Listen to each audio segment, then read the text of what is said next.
top 3 YouTube tips for people that are driving traffic on YouTube? Number 1, do your keyword research. This is true for every search engine. Most people are just like, oh, okay, I'm just going to create some cool content that I think is trendy. Well, if you actually do the research and figure out what exact specific keyword is trending, then use that exact specific, the same spelling, the same exact word order in your headline, in your description, in all the ways that you're describing your content. And when you're creating the content, you are going to rank 1,000 times faster than just creating an arbitrary strategy. Number 2, definitely got to get on the YouTube Shorts. So if you're creating content already for Reels, TikToks, etc., definitely be posting them on YouTube and using, again, that keyword in your actual, because YouTube has a feature where it auto transcribes everything that's said from the videos and hooks that into their algorithm for keywords. So you need to be saying that keyword in everything that you're creating. And then number 3, sharing everywhere. I'm a huge fan of, like, if you're going to create one piece of content, you've got to share it or repurpose it everywhere that you possibly can and drive traffic back to that, because YouTube, again, is a search engine. So it's similar to this idea of Google with link building, where the more people that are talking about sharing your content, the higher you're going to rank in search. Welcome to Beyond a Million.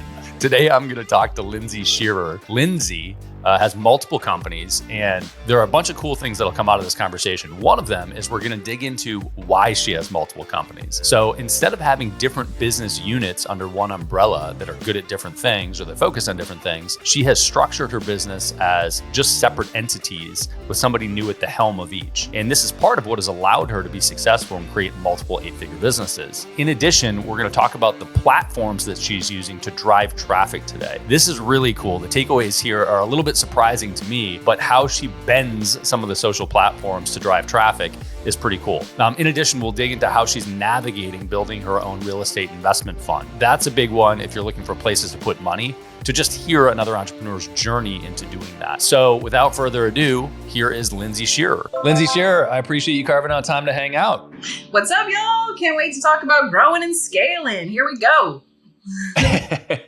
I love it. I love it. So I'd be remiss to not talk about marketing, but before we dive into any sort of tactics and strategies, can you give me just high level what your businesses are and kind of where they are, size or scope? Yeah, it's crazy because I started out in mergers and acquisitions, and that's how I got into digital marketing, was trying to get the data really quickly for helping businesses buy and sell or acquire IP and that kind of thing. And so about 11 years ago, I started 2 different marketing agencies. I had worked with Nick Shackelford's actually head of marketing for a couple years in a different marketing agency, and I had run some large SEO agencies. And so I started my own SEO agency called Brand Ranks Media about 15 years ago, and then started kind of branching off some divisions of that. And we'll talk about kind of this pod structure that I've created. Well, one of those that really took off was Pins for Profit, which is a Pinterest specific based pod or division of Brand Ranks Media that was really a blue ocean space to try to find everyone's looking for new marketing channels. Everybody's looking for how to get good, high quality traffic. And so at the time, which was like 5 or 6 years ago, nobody was doing Pinterest at all. And I had a lot of high level e-commerce clients looking for additional revenue streams and things like that. So we started Pins for Profit. And now we have a lot of different divisions. We've got Salon Talk Media, which is focused strictly on TikTok for salons. We've got Law Ranks and Roof Ranks and a bunch of different service-based businesses and pods that are focused on SEO and just different digital services, Facebook and stuff like that. And so, yeah, just kind of growing and scaling from there. And then also have a pretty big real estate investing portfolio and working on some real estate funds and things like that as well, too. Love it. And I want to talk about the nuances of like how you niche down into different things. But the 2 agencies are both 8 figures plus. Is that right? Uh-huh. I think I always like to highlight whatever numbers I can, because just in general, I want to know who I'm listening to, right? Yeah. So like if I find out later that somebody is doing $500,000 a year, but I've been listening to their advice all night, I'm like, motherfucker. Hey, yeah. Thanks anyways. Well, in most of the time, if you're an experienced entrepreneur, you catch that stuff. Yeah. But there are also people that are really good bullshitters. Now my radar is pretty sharp. Well, the marketing industry is kind of a lot of it is based on if you're a good copywriter. So believe me, I have seen and experienced everything pretty much that you can think of when it comes to clients, businesses, all different kinds of things. So I totally understand. All right. So speaking of copy, yes, I can't help myself, but get your feedback on how ChatGPT has infiltrated its way into your world right now, where you're using it, where you're not using it. Yeah, so we have never really, so our specialty when it comes to SEO and content creation is really link building. So it's not necessarily creating content for a client's website. I usually find that I always encourage, we do mostly e-commerce and some local businesses. I usually encourage people to hire in-house for your on-page copy, AKA blog posts, social media posts, things like that, because somebody that knows your brand is going to do better, even if they use ChatGPT or whatever, Jarvis or whatever, to get some prompts and get some ideas for headlines and things like that. That's totally cool. We use it sometimes for like idea generation, for social media post generation, for various blog articles. Like if we're writing press releases or things like that, I'll look on there and kind of see what's trending, get some ideas for topics. I would not say it's like the be all end all for everything that we're doing for SEO, but I think it's really good for idea generation, headline generation, getting some topics and things like that for reels. We're doing tons of reels on Instagram, YouTube shorts, TikToks, things like that. So it helps you get some ideas for trends. So you're not just sitting there with a blank piece of paper, which sometimes is hard for our team to do. And to also give our clients some ideas. So when we do our initial keyword research plans for SEO, we come up with a massive list of keywords that are going to put them in unique positioning places and things like that. And so then we'll go through and give them a bunch of high level ideas for topics for blog posts and things like that based on those keywords. And so ChatGPT is a great place to get some ideas for that too. Yeah, I think that's a really good use case for it is purely idea generation. Yeah, I think that's awesome. It's funny. I was talking to a YouTube strategy person a couple days ago, and she was like, are you opposed to so Beyond a Million is a YouTube channel also. And that's like an area that we want to push more into because it's a captive audience. People that are on YouTube are spending more and more time on YouTube. So she was like, are you opposed to just doing general business information? And I was like, no, not at all. She's like, you should really do some ChatGPT videos because basically anything you do right now gets caught, gets picked up. And I was like, yeah, that's interesting. But it is fundamentally something that's weaving its way into conversations, both in marketing and outside of, because it feels new, right? The AI's been there for quite a while, but the interface is new to just play with it, talk to it.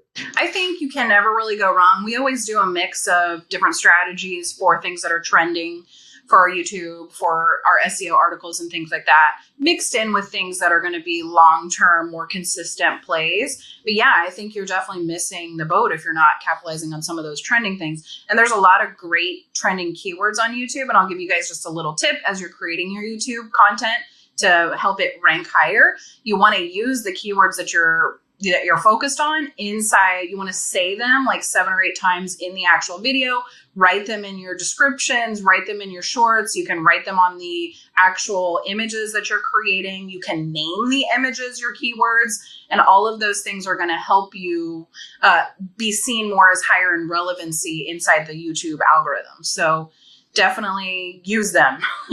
Use trending keywords. They rank much faster on YouTube than they do on Google. So yes, highly recommend. Yeah. So that's great. And I want to talk about kind of some of the specific channels in marketing, because one of the things that seems to be universally true is that no matter the size of the business, nobody can do everything. Yeah. And very often businesses have omitted an entire channel that could just crush for them. So content creation, as I think we both know, there are some businesses that are entirely built on it, but others are really sizable and they're just starting.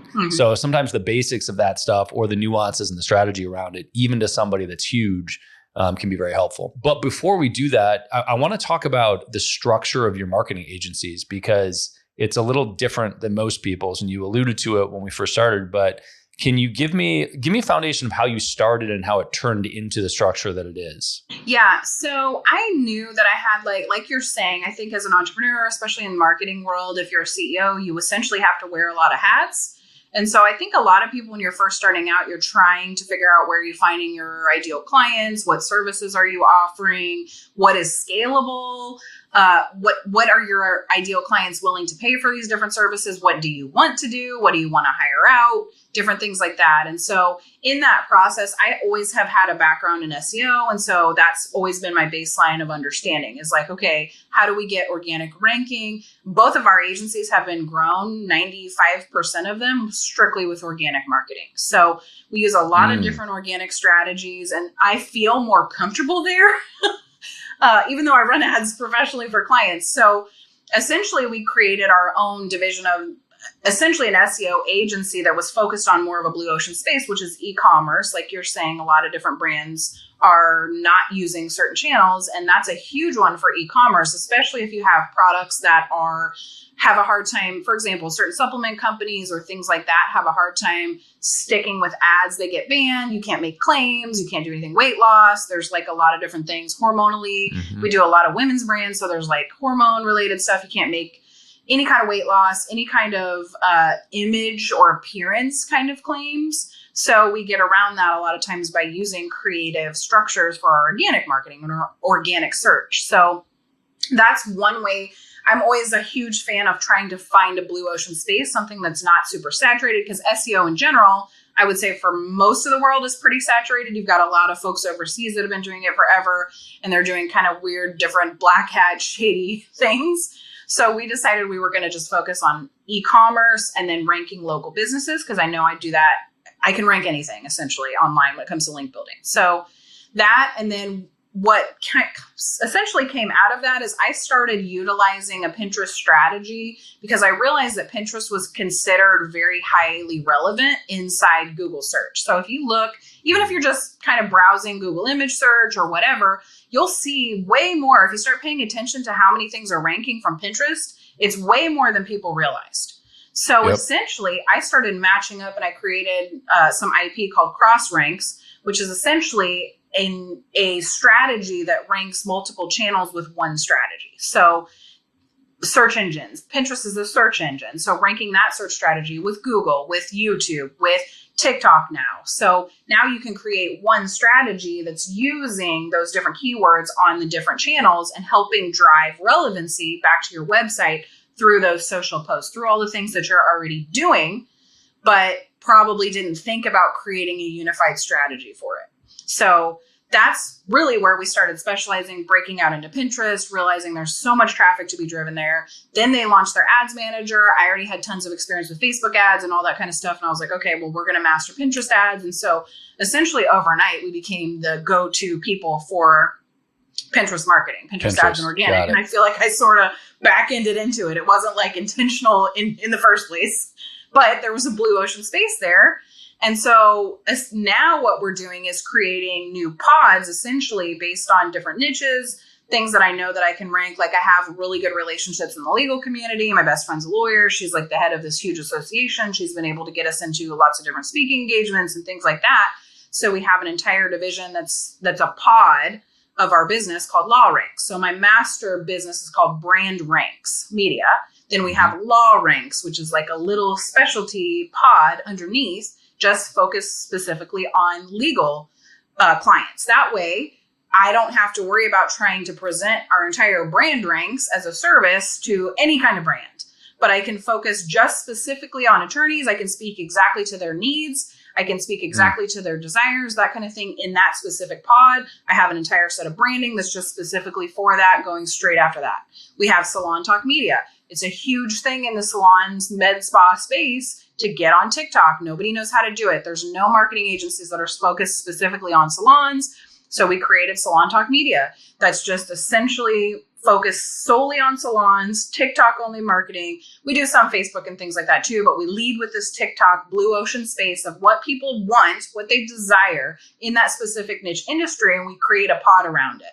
And the way I'm able to do that is finding a partner who has a passion in that space, so then I don't have to be the one that's like multitasking myself. I know how to do fulfillment. I can rank anything. I can run ads for pretty much anything. I have an amazing team that I've built over the last 15 years. And if I have somebody else that wants to be the face in that way, and they have different relationships and they want to do more of the sales or whatever, I can do fulfillment.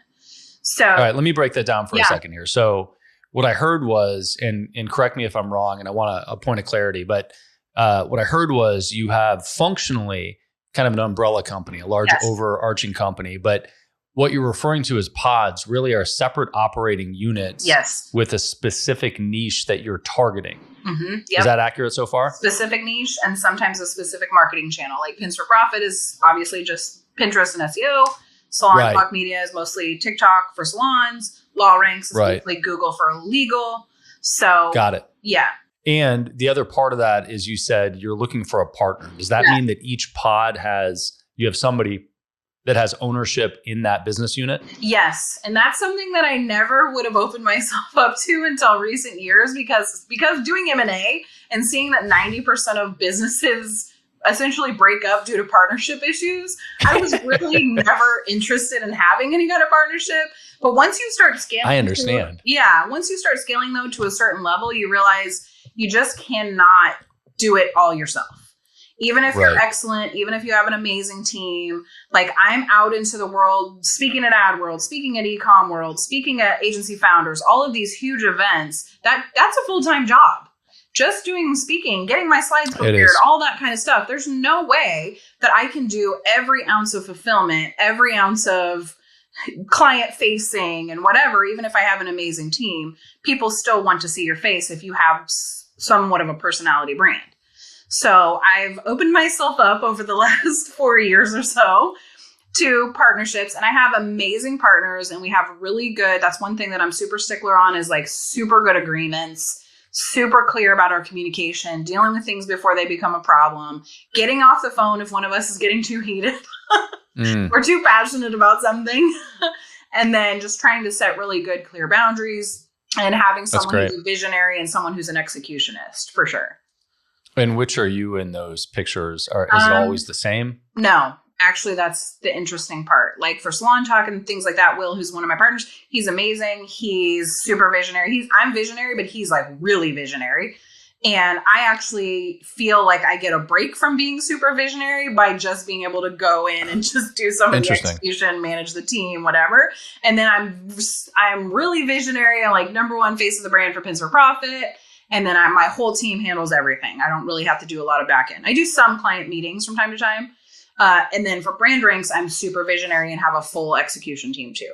So it really just depends on where. And then for Law Ranks, Erica she's a lawyer. So she's like all about the documentation processes. She's excellent at fulfillment, and we're both kind of jointly going out and being more public. So I think it just depends on the partner. Yeah, that's very strange. I like it. It's crazy, but well, it is.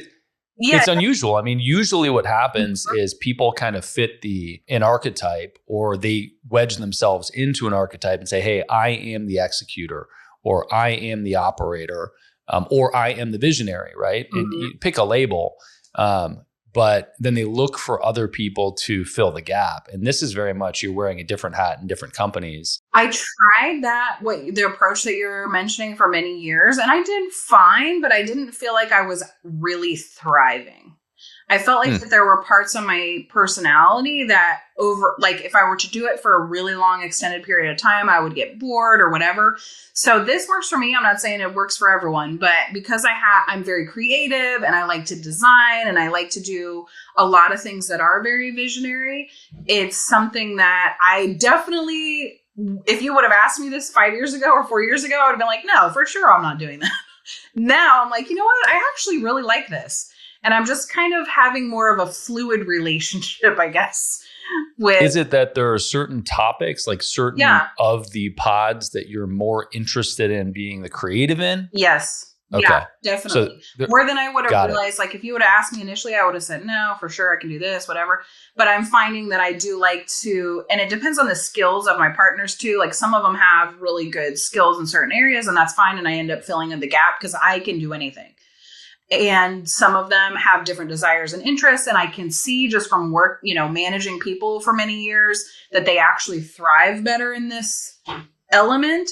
So I just kind of unconsciously in some ways like push them like, hey, maybe you should do this part. Maybe this is going to work better for you.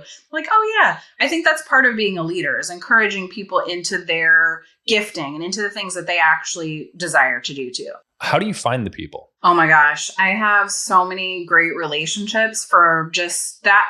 I feel like part of my job as a business owner is networking, is relationship building, is really cultivating those different relationships. But I feel very blessed. Will is one of my partners from Bible college, like 15 years ago. We've just been friends for many, many years. Erica actually started out as my neighbor. My husband built a really good relationship with her husband, and then we just became really close friends. I was introduced to my previous business partner, Will, who I started the initial SEO agency stuff with, through Ryan Fiore, who's actually the head of marketing at Manscaped, where I was doing a bunch of stuff for them. And he was going to initially start our YouTube channel and do a bunch of different YouTube stuff with us. And then me and him just kind of had like this amazing connection and relationship. And we built many different things over 8 or 9 years together. And so I think there's just, for me, it's divine appointment. There's a synergy. I feel an element of synchronicity of just meeting the right people, and then also being willing to put yourself out there and go to different networking events, meet different people. I try to go to every event that I can. I would say probably more when I was starting my career than now. I'm just busier, and now I get to speak at more events, which is really cool. So then you have that underlying element of authority, I guess. And then I also do tons of different podcasts and try and put myself out there and meet cool people who are doing great things and just explore with no agenda and see, hey, what are you into? Like maybe there's some synergy there, maybe not, and just be really open. So do you have because you're filling a different role, do you have a structure or like a criteria that you're looking for in those people? Yes, I would say it has to be somebody who's hyper driven, who is very gritty, who's willing to do whatever it takes to get things done, who's willing to take as much ownership as I am as far as like execution, who has a high level of integrity and really wants to deliver for the clients, who's a great, excellent communicator, especially with me, and is willing to take on the role that needs to be done in that business. So for example, Will is excellent at sales. He's amazing. He's unafraid to call or show up anywhere and meet anyone. And I'm probably less like that. I'm like, let's just run ads. He's like, no, I'm going to show up and I'm going to do these different things. I'm like, all right, dude, go for it. You knock yourself out. And he's crushing it. I mean, we're doing amazing. So, and Erica's she's kind of like that badass Karen type person that's like, nobody's going to mess with me. Like, I'm going to get it done. I don't really care what it takes. So she's opening different doors in different associations. And she's kind of like one of those people that knows how to be creatively political as well. I'm super not that way.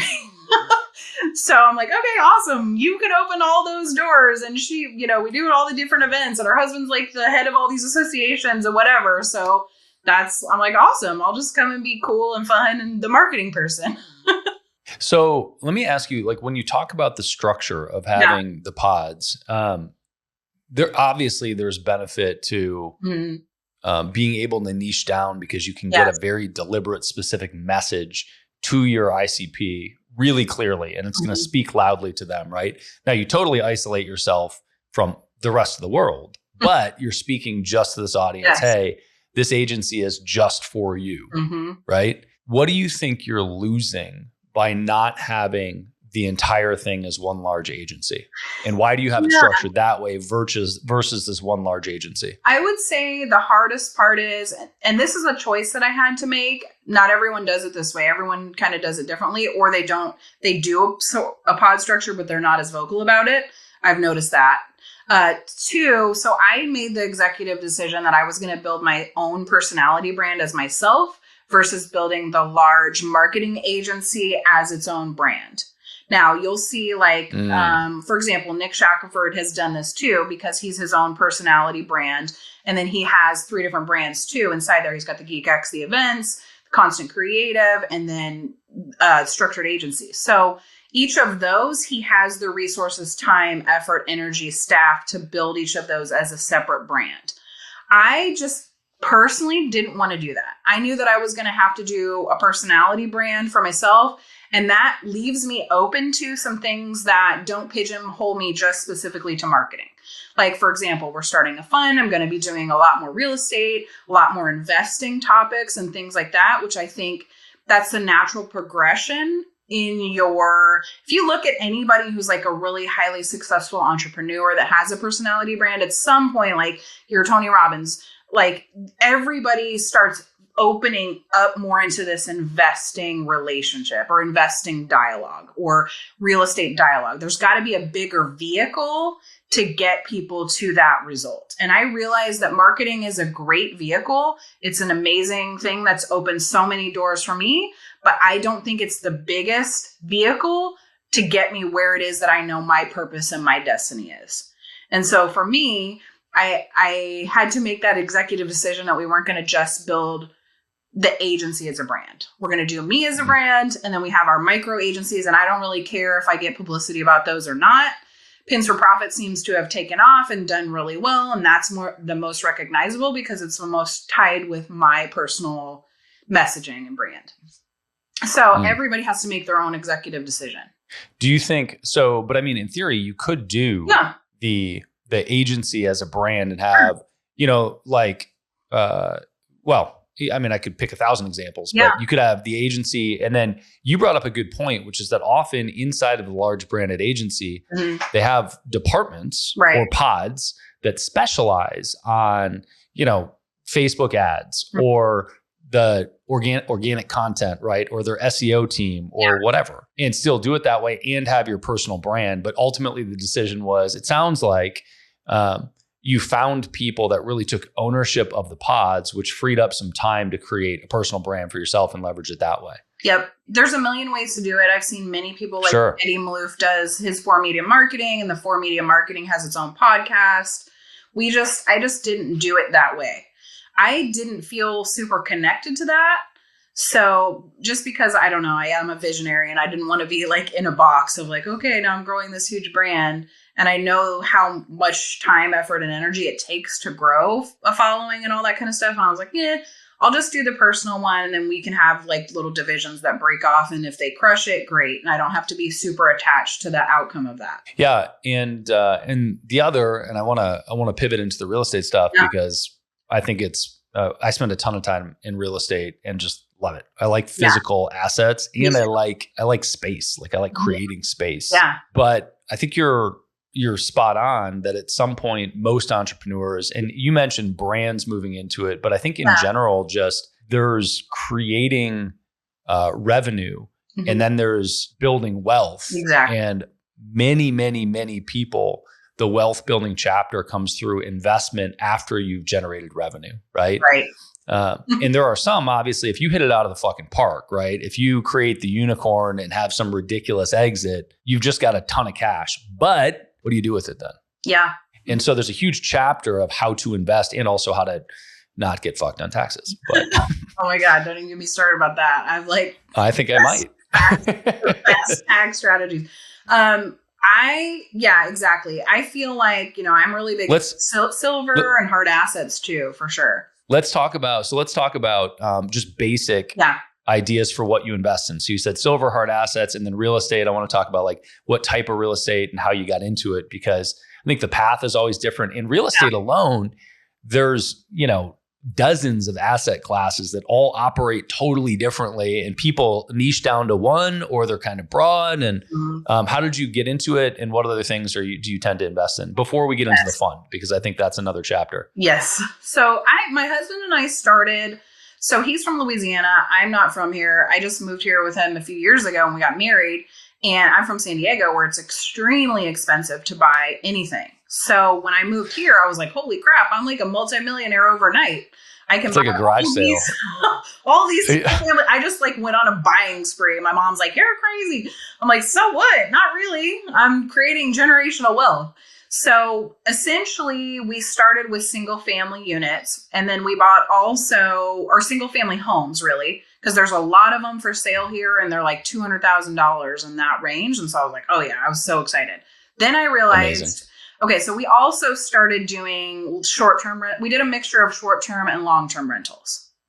I thought for sure, everybody's on the Airbnb train, whatever, VRBO train. So I'm like, all right, let's try it. So that is so important to figure out like what is working in your area. So where we live, we don't live in New Orleans, but we live 40 minutes across the lake in New Orleans, kind of like in the Santa Monica, LA area, where it's like the suburbs, probably like a wealthier area. It's more well kept. There's not really any crime. It's very clean, those types of things. But there's not a lot of travel here.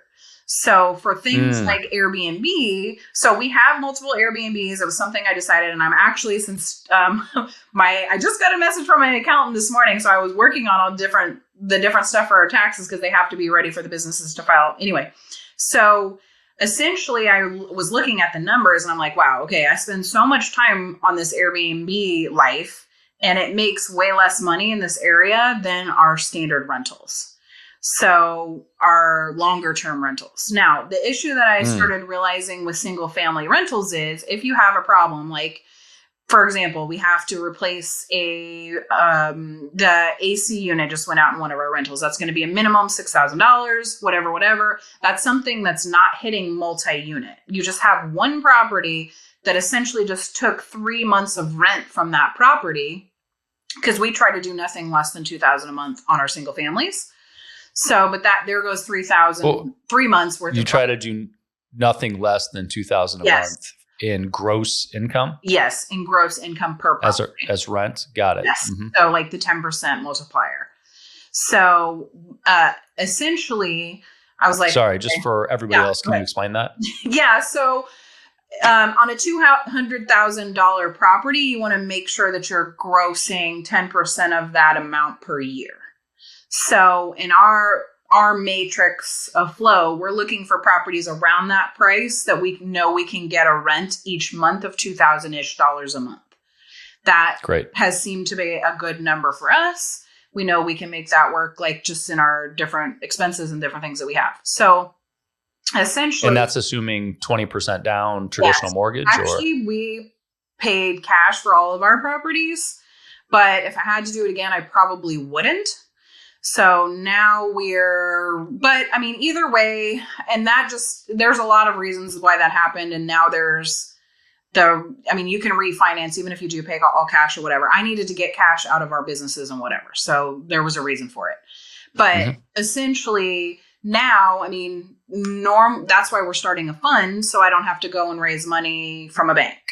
And with a fund, you get lower interest rates, you get better terms and conditions and stuff like that. If you're going to get loans. Sorry, can I pause this before we get into the fund land? Because I want to talk about that. Yes. But I want to talk about kind of the specifics. So you did some single family homes, long-term rental. Yes. But are you also doing some short-term rental? Yes, we still have some Airbnbs.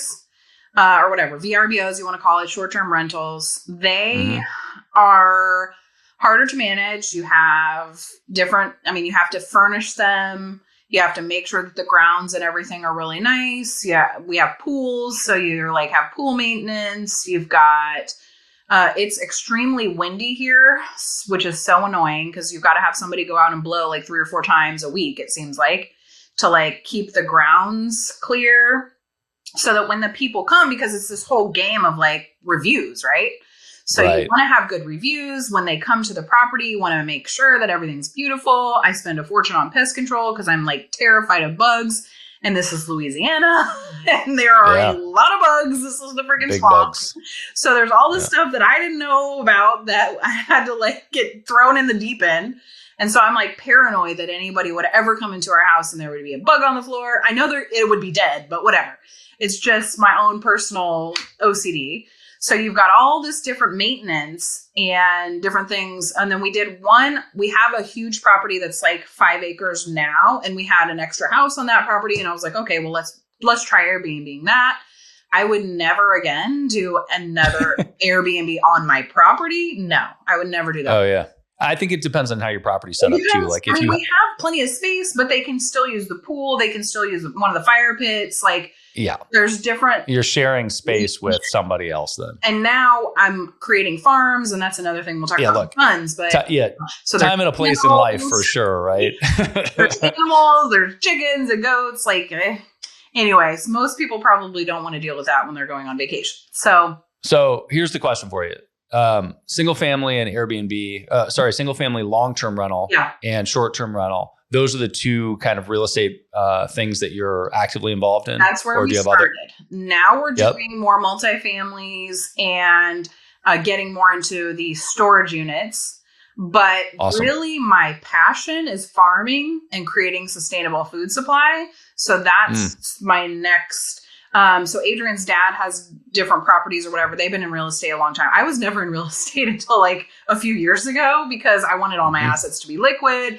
I just had been in the marketing world for so many years. I lived in San Diego. It's ridiculously expensive to buy anything there. You're not able to. Sure. I looked at condos for like $1.2 million. I'm like, dude, I just can't wrap my brain around this. With no space. Nothing. Yeah. And they're terrible. And I was never really a fan of multi-units because of the different issues that you have with noise and whatever, that kind of thing. Just lower quality. So here's where I'm driving with it is what category at this point, now that you've got some exposure to storage units, multifamily, long-term single family, short-term single family, what asset class are you interested in and why from an investment perspective? So you're interested also in land because you want to grow things, which I love.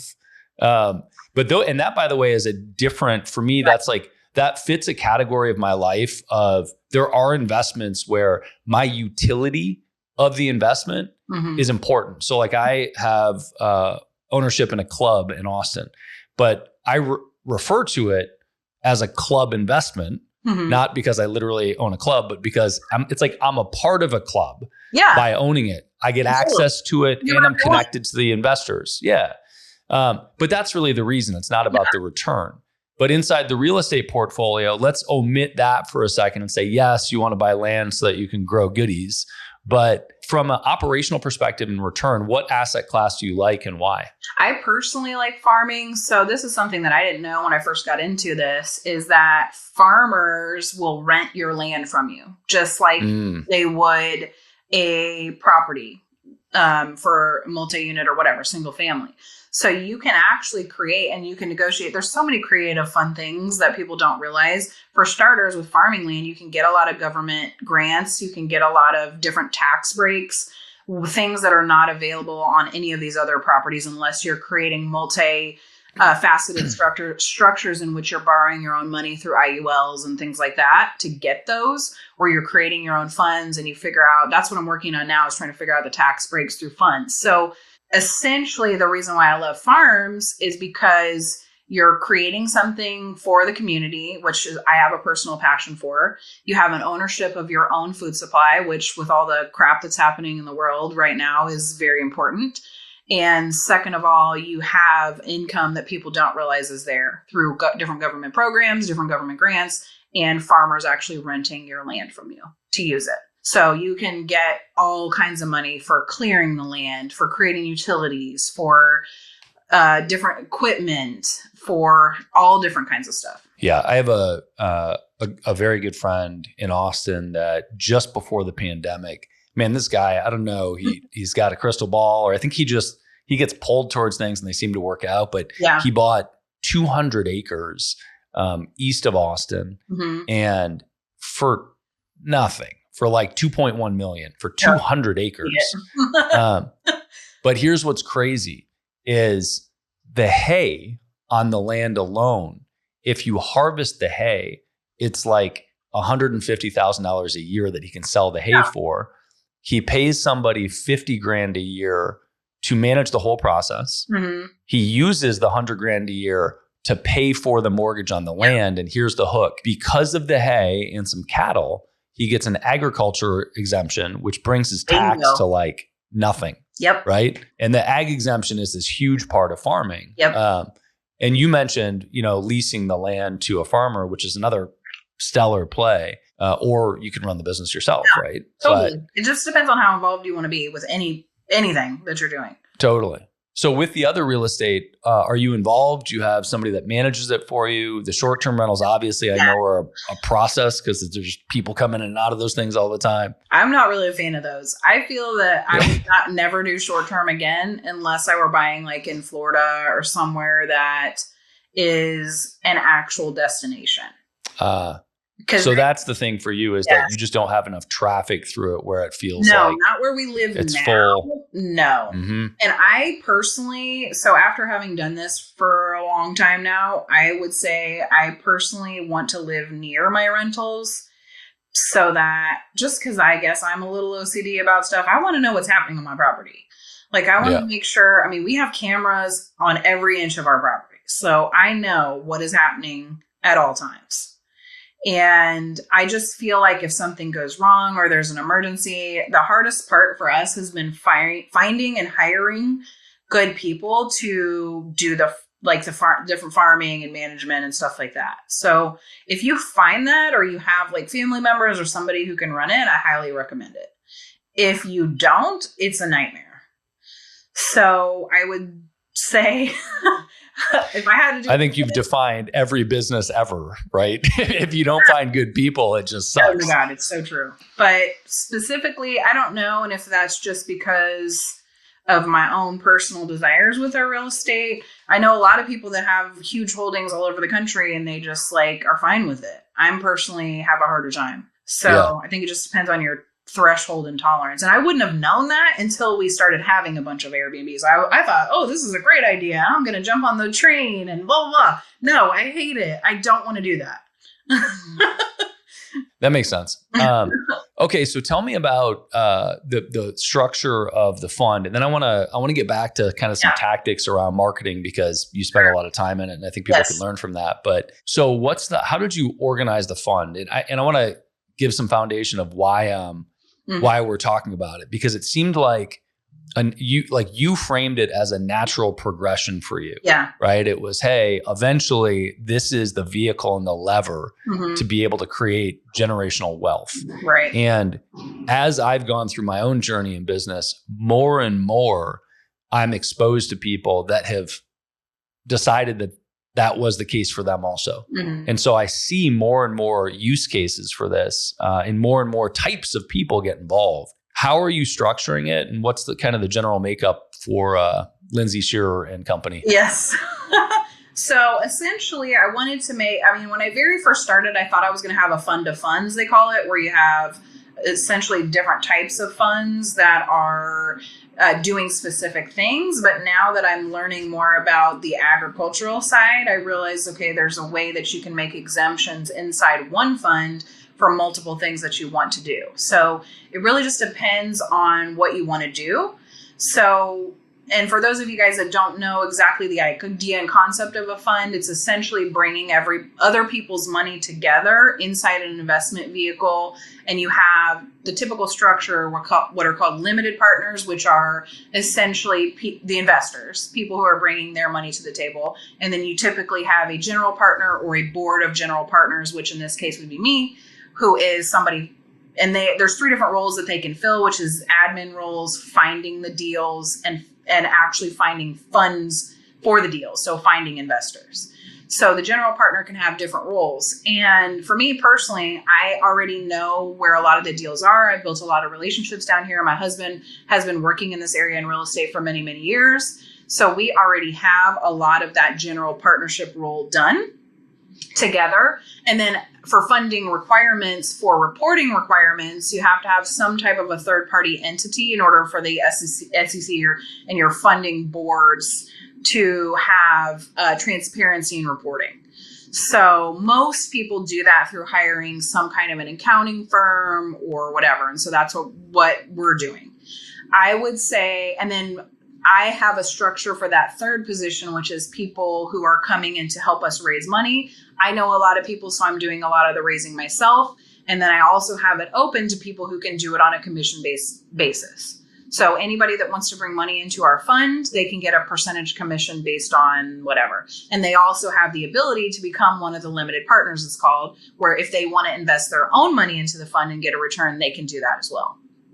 So Yeah, go ahead. Yeah. And what's your general structure? So for the fund that you're creating, what's your structure for the financial arrangement? And obviously so just in general, how do you structure that? So I'm still working out. I don't have all of our guidelines fully done. We're not fully ready to receive money yet. So I'm still deciding because I have this passion for hard assets as well. So I'm trying to merge as many things as I can into one fund without having to do a fund of funds because it's super expensive to set it up. It's like between $70,000 and $100,000 per country that you want to receive money from. So in our case, we're starting with USA only partners or limited partners, aka people that want to invest.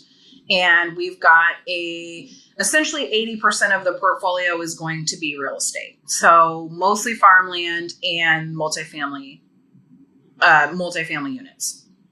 So then the 20%, originally I was going to do some marketing, but I realized that I don't want to wrap my marketing up with our general real estate stuff. So instead, we're going to do a minimum of 20% in commodities. So essentially, in this case, silver, because I have a really good relationship with a silver setup.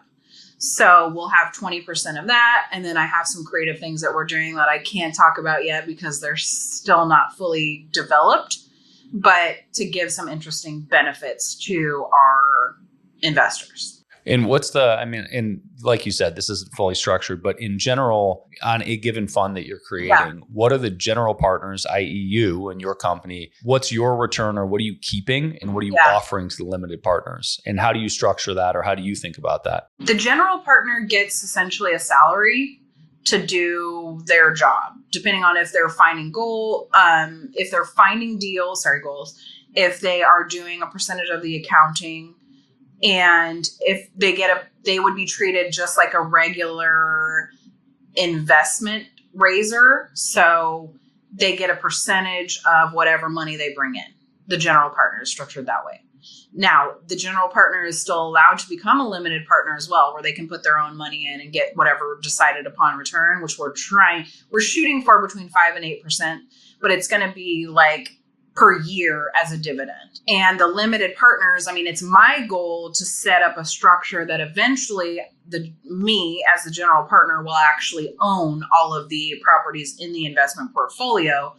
And based on the rents and the different things that we're doing, we'll get the return to the investors. Right now, when you're starting out and you're raising a lot of money, multi-millions of dollars, and you don't have that money, that's kind of the point of a fund, you're giving up a percentage ownership within a certain period of time. And then I have it structured so that over time, we essentially buy all those properties with our own returns. So your ambition overall that is largely a real estate fund, and at the end of it to try to take out the investments from the group, pay them your return and keep the properties. Yep. Cool.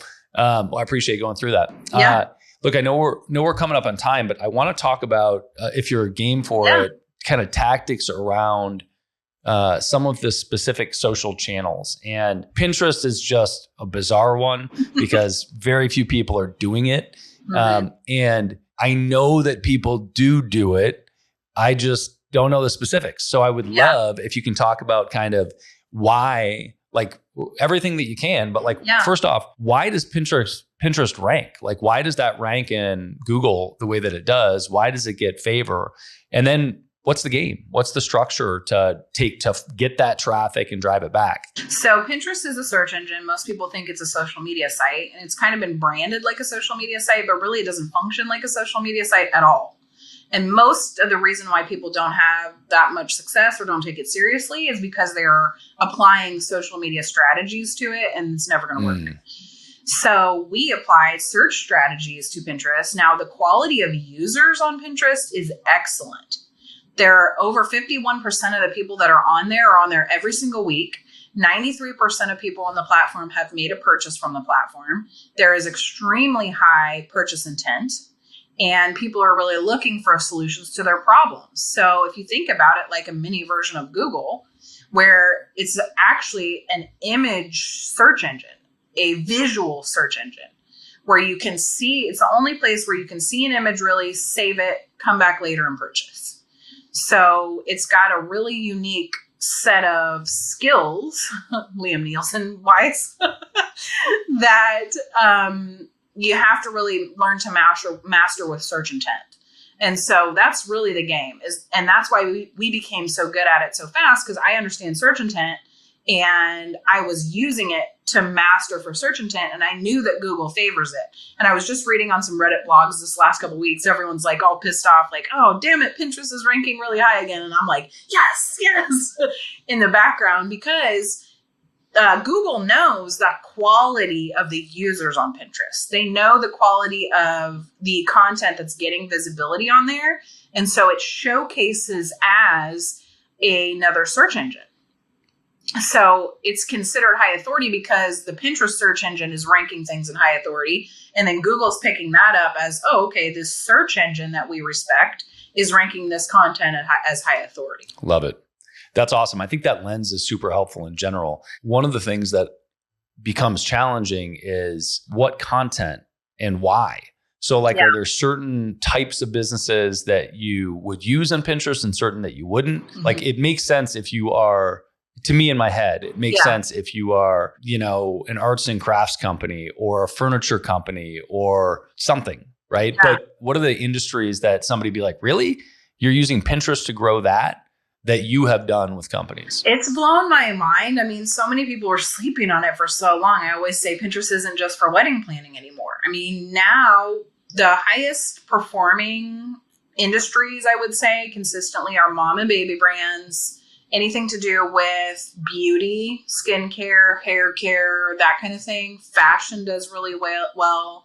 Home decor does excellent. So anything that lighting, rugs, furniture, decorating, interior design, obviously weddings. E-commerce is crushing it on there. I haven't really had a client that I feel like is not successful. What about something like, what about the strange ones? So like those to me make sense, because if I'm looking for home decor is like the example that's obvious to me, where I'm exploring specifically how things look, right? Like I want to see how things look and I want ideas about the home decor. What about, but other e-com, and that's why I wanted to jump in, because other e-com is the question, right? So what about a supplement company?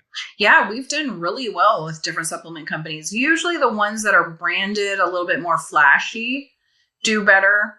And so what's the approach? Yeah. Like what do you create to get attention, and how do you make sure it gets attention and gets clicks? Yeah. So there's a few different things. One, in order to rank higher in search, you have to match up your keyword strategy on the image, on the description, on the boards, inside your different headlines, inside the interest category. So there's a lot that has to do with keyword matching.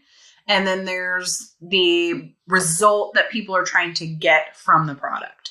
So for example, we do a lot of hormone related products for women. So reduce hot flashes, things like that you're looking for outcome based responses. So think about it like search. If you're going to a search engine, you're like, okay, how do I reduce hot flashes? Or maybe you're going to YouTube to look at a video for something like that. And that's the same approach that we take on Pinterest, is giving them a solution to their problem. So keeping in mind what people are searching for their problems, and then giving them a solution and positioning the product as the solution to the problem. So a lot of times we don't just focus on the names or whatever, but we create content that's like 10 ways to stop hot flashes, or 10, something that's more education based, even if it's an e-commerce product, versus just straight showcasing the product, which is what you can get away with for mostly Facebook or whatever.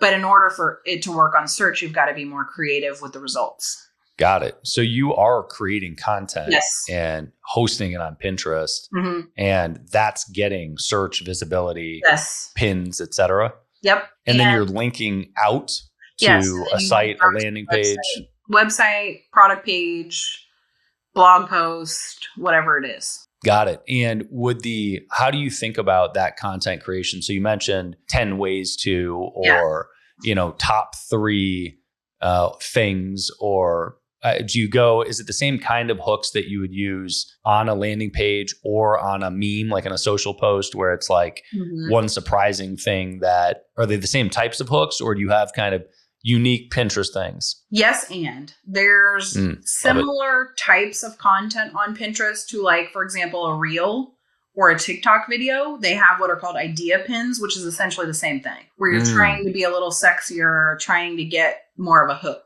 to get somebody to click on that. And then you just have general blog information. A lot of people drive a lot of content to their blog for organic or the product page, but we teach our e-commerce brands, if you're going to do a lot of stuff on Pinterest, you've got to make your product pages more educational. They need to talk about the ingredients. They need to talk about how it's manufactured, how it's sourced. And essentially your pages become more like landing pages. And that really, the truth of the matter is that's going to help on every channel. The more developed your customer journey essentially is, it's going to help on every channel. So, but I would say your average person that's on Pinterest in general is looking for something to read. So a lot of times we will position a how-to, a question, Q&A, some type of a review on a product, and actually drive them back to a blog post that's essentially turned into, that has like an add to cart widget at the bottom. It's like, oh, okay, if you want to try any of these products, here you go. Awesome. That's cool. Yeah. All right. Top 3 YouTube tips for people that are driving traffic on YouTube. Yeah. Number 1, do your keyword research. This is true for every search engine. Most people are just like, oh, okay, I'm just going to create some cool content that I think is trendy. Well, if you actually do the research and figure out what exact specific keyword is trending, then use that exact specific, the same spelling, the same exact word order in your headline, in your description, in all the ways that you're describing your content. And when you're creating the content, you are going to rank 1,000 times faster than just creating an arbitrary strategy.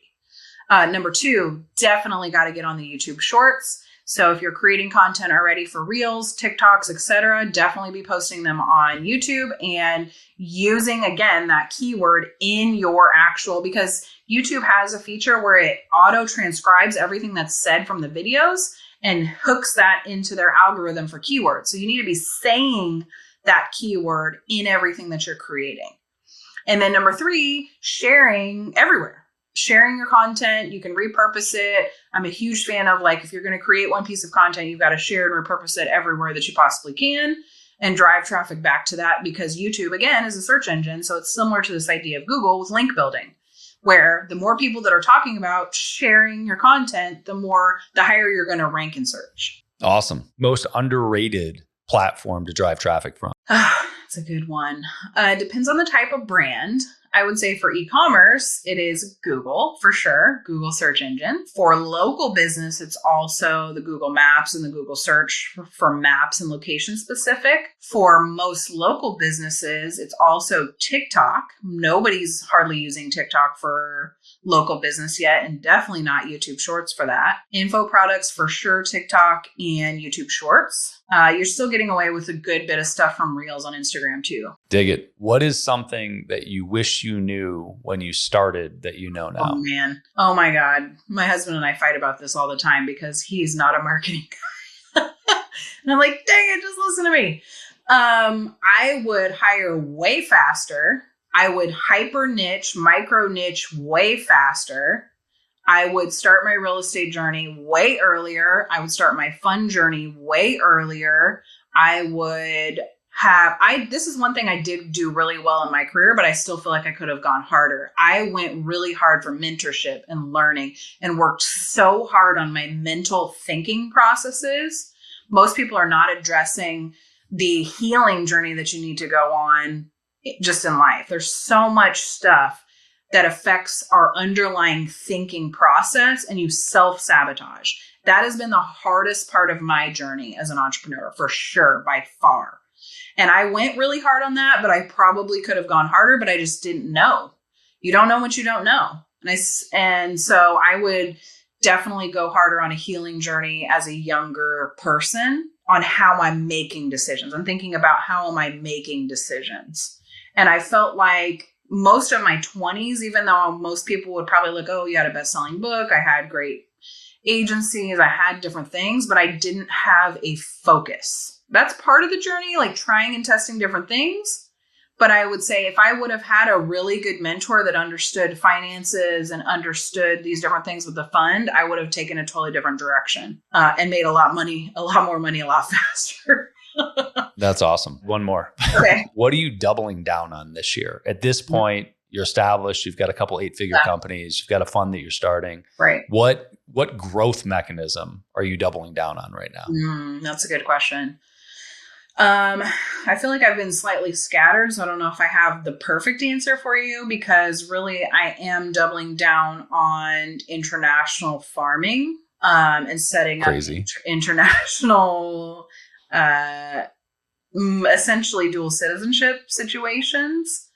And that's honestly what has taken me so long with this fund setup, has been just different things that are happening in the US.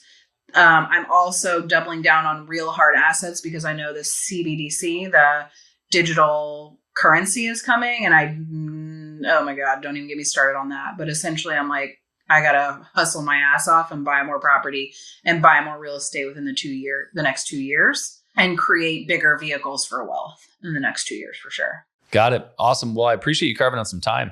It's great to dig into some of the nuances. I'm excited to play with Pinterest. Yeah. Sure. Where can people find out more about you or the agencies, or anywhere you want to point them? Yeah, you can always find me on all social at Lindsay B. Shearer, lindsayshearer.com, pinsforprofit.com, and brandranks.com. I love it. Awesome. Lindsay, I appreciate you carving out time. Yeah, so excited to hang out with y'all. Keep on rocking, keep scaling. Love it. I hope you enjoyed the episode as much as I enjoyed doing it. I need your help. There are 3 places you can find Beyond a Million: the podcast itself, beyondamillion.com, which has some cool free resources, including a free course, and we finally launched the Beyond a Million YouTube channel. I would love it if you would go there and subscribe. And if you don't want to, you still would probably enjoy seeing the visual content. Check it out, youtube.com/@Beyond a Million.